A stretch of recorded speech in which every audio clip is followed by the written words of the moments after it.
19 август 2014 година, јас сум Ангел Данов, ова е терминот за вести на КТВ телевизија. Теквешијата се подготвува за големиот старт на бербата на грозјето. Иако годинава родот е преполовен, пред се винските сорти на грозје и грозје ќе нема во големи количини, сепак визбите не сакаат да прифатат барање од лозарите за повисока цена. Лозарот Златко Стојчев од Сопот смета дека реална откупна цена за Смедеревката е 17 денари, а за Вранецот 19 за килограм. Лозарите од Тиквешијата целосно разочарани од првата средба со министерот за земјоделство и винарниците, на која беа понудени ланските откупни цени за годинашново грозје. Нивното барање откупната цена на Смедеревката да биде од 11 до 13 денари за килограм и од 13 до 15 денари за Вранецот не беа прифатени. Ова разочарување го дели и лозарот Златко Стојчев од Сопот, кој важи за еден од успешните земјоделци, собственик на 22 хектари лозов насад.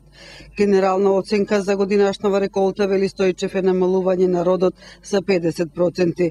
Најкатастрофална е состојбата кај сортата Вранец, каде пламеницата речиси целосно го уништи родот. Златко Стојчев има 12 хектари лозов насад со сортата Вранец, од кои годинава очекува да набере само од 200 до 300 килограми од декар, што значи дека ако минатата година успеал да набере вкупно околу 400 тони грозје, годинава едва 150 тони. За него постои дилема дали воопшто е исплатливо да се плаќаат берачи со надница од 800 и 900 денари на ден, кога приносите се толку мали. Овој проблем особено сега е актуелен кога има многу голем недостиг на берачи на грозје. Имено со години наназад кавадарци и целата Тиквешија увезува берачи на грозје најчесто од ромската популација, но годинава конкретно ромите од Радовиш масовно заминуваат во Германија барајќи азил. Значајна улога во недостигот на физичка работна рака секако е и вработувањето на овие работници во новите компании. Најдобри приноси очекува кај сортата темјаника, која оваа година се покажала како најотпорна на болести, вели Златко Стојчев, потврдувајќи дека квалитетот на останатите сорти е добар и треба да се очекуваат повисоки цени, повторно потсетувајќи дека откупните цени на грозјето треба да се формираат согласно понудените откупни цени на пченицата, па така според него најреална цена за Смедеревката е 17 денари, а за Вранецот 19 денари за килограм. За 10 години постоење донација од 10.000 детски органчиња за дечињата од детските градинки и детските оделенија при општите болници во Македонија. Од прилепската компанија Конфи Ангел Прилеп, Кавадаречки Црвен крст доби 600 органчиња кои денеска беа дистрибуирани до детското оделение и градинките во Кавадарци и Росуман. За 10 години постоење 10.000 органчиња Прилепски Конфи Ангел донираше за дечињата од градинките и детските оделенија при општите болници во Македонија. Од компанијата која хуманитарно го прославува јубилејот, Црвен крст Кавадарци доби 600 детски органчиња кои денеска беа дистрибуирани до детското оделение при општа болница и градинките во Кавадарци и Росуман. Секретарот на Кавадаречкиот Црвен крст Роза Илова јавно ја изрази својата благодарност до оваа компанија која патем потенцираше едно од ретките кои јубилејот одлучуваат да го слават со донација, информираше кој колку броја добива од донацијата и дали воопшто досега Црвениот крст соработувал со оваа фирма чија дејност е изработка на постелнина.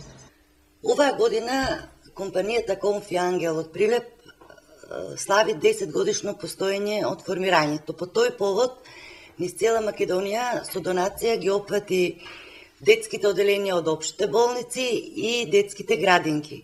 За Кавадарци со оваа донација се добиени 600 детски органчиња кои што ќе бидат наменети за 80 детски органчиња за детската градинка во Росуман, 25 детски органчиња за детско оделение при општа болница Кавадарци и останатите детски органчиња за дечињата од детските градинки во Кавадарци. Во оваа пригода сакаме да им се заблагодариме на компанијата Конфи Ангел и при тоа да им посакаме уште многу години да постојат успешно во своето работење. Ова е соработка со која што ова фирма ја искажува својата општествена одговорност и контактите се воспоставени на повисоко ниво, значи Црвениот крст на Република Македонија ја договори ова донација со компанијата Конфиангел, при што преку сите општински организации на Црвен крст ќе бидат испорачани ова донација со детски органчиња. Благодарни за оваа донација се и од детското оделение при Општа болница Кавадарци. Началникот на оделението, доктор Лидија Димитрова, вели дека секоја донација е добре дојдена, а оваа ќе ги задоволи моментално потребите во оделението. Секоја донација е добре дојдена во ситуација кога сме принудени некогаш на некои семејства да дадеме и од постелнината од одделот, тогаш кај нас постојано циркулира таа опрема, значи никогаш не е многу и секогаш има потреба. Искористеноста на одделот во посебно во последно време исто така го троши тој материјал, затоа што хигиената мора да биде на високо ниво, се перат и органчињата, имаме опрема за тоа, така да многу сме благодарни на ваквите потези и посакуваме исто така успешна работа на фирмата која што меѓу ретките одлучи да даде вака голема донација. Детските и органчиња од голема помош ќе бидат и за детските градинки во Кавадарци и Росоман. Со оглед дека постојано бројот на ново запишани дечиња и во двете градинки расте, донацијата доаѓа во вистинско време, велат надлежните од овие две предучилишни установи. На детско оделение при Општа болница Кавадарци капацитетот континуирано искористен. Во моментов на ова оделение се лекуваат 15 на дечиња. Најчести се цревните вируси, алергиите и воспаленијата. Во било кој период од годината максимално се користи капацитетот на детското оделение при Општа болница Кавадарци. Летото е период на вируси и цревни инфекции, воспаленија, во не така мал број ги има и организмите кои реагираат на алергии. 15 на дечиња во моментот се лекуваат на детското оделение, информира началникот доктор Лидија Димитрова. До вчера беа 15-16 деца болни. Денеска се веќе 9, неколку отидоа дома. Во овој период, заради температурните шокови на кои што мораме да скрениме внимание на семејствата, посебно малите деца се осетливи, категоријата на ризични, храната брзо се расипува, веднаш треба да се ладе, значи имаме и со цревни инфекции, имаме со вирусни инфекции, со афти на устичките, кога мора да примат инфузија, значи буквално ништо во уста не може да стават. Имаме деца со гнојни грла, со запаленија, па и времето на цветањето на травите, летно време, полените доминираат. Исто така имаме и тешки астматични напади. За среќа не толку многу колку што ги имавме скоро во целата последна година, имавме огромен број на пациенти. Зависно од заболувањето и третманот на терапија, кај секое дете е различен. Кај некои истиот трае 2-3 па и недела дена, но други поминуваат и многу полесно и помалку на ова оделение.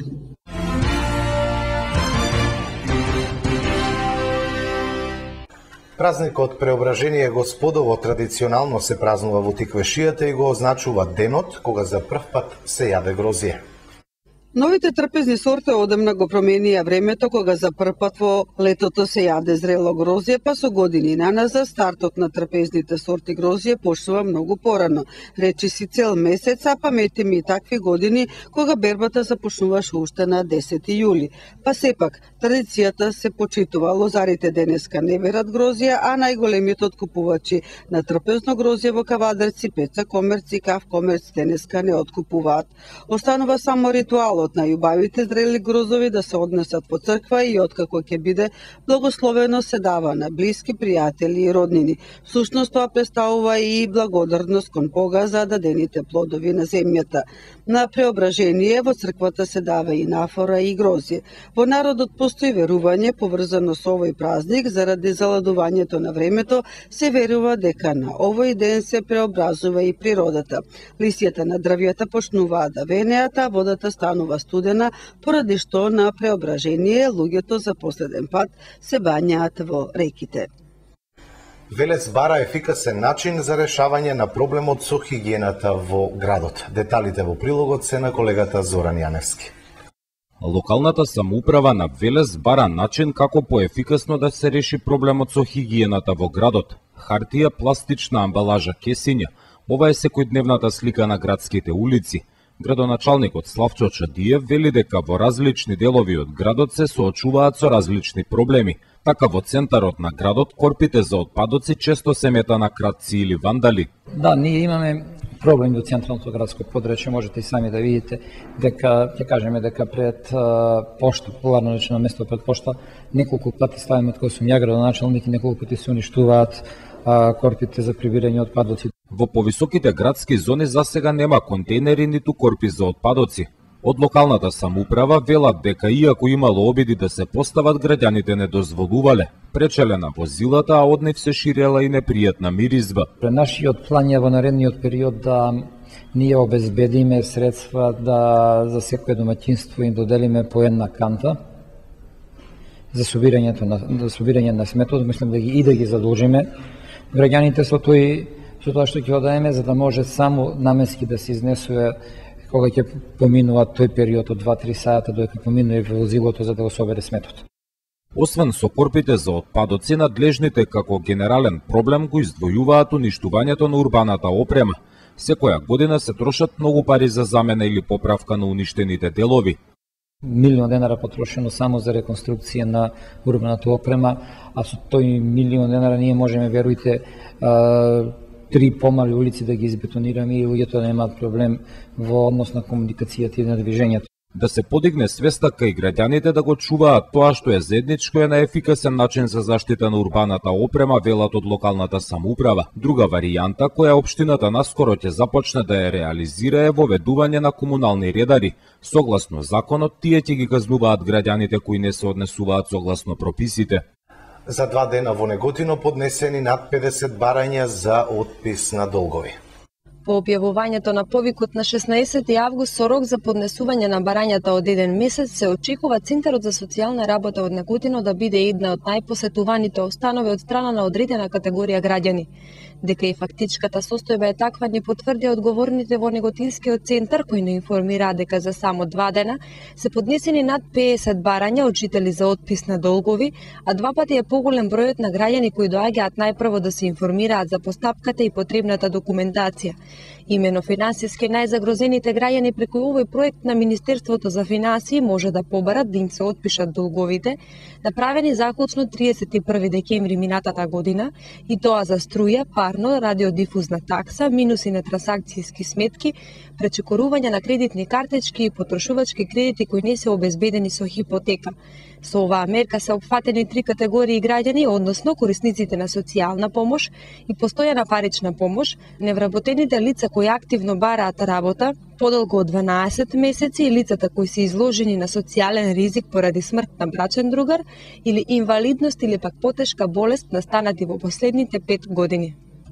Од 15 септември започнува со работа телефонската линија за советодавни здравствени услуги. Со тоа почнува проектот Ало докторе. На конкурсот за проектот Ало докторе на Министерството за здравство, кој се состои во тоа што лекарите ќе делат совети на пациенти преку посебна телефонска линија, досега се пријавиле 9 кандидати. Пријавите кои стасале, како што информираат од Министерството за здравство, се од лекари со различни специјалности во медицината, кои согласно критериумите треба да имаат најмалку 10 годишно работно искуство како доктори специјалисти.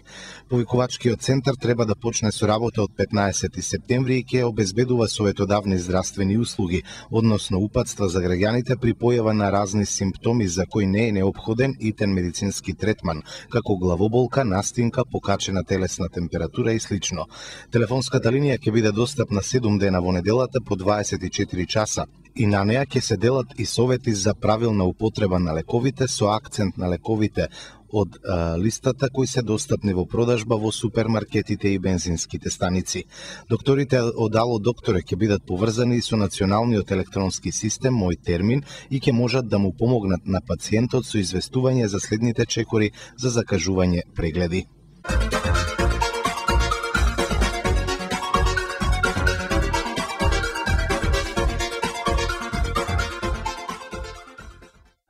На крајот од вестите и прогнозата за времето. Утре ќе биде претежно сончево, топло и ветровито. Ќе дува јужен и југоисточен ветер. Максимална температура до 37 степени, УВ индекс 8.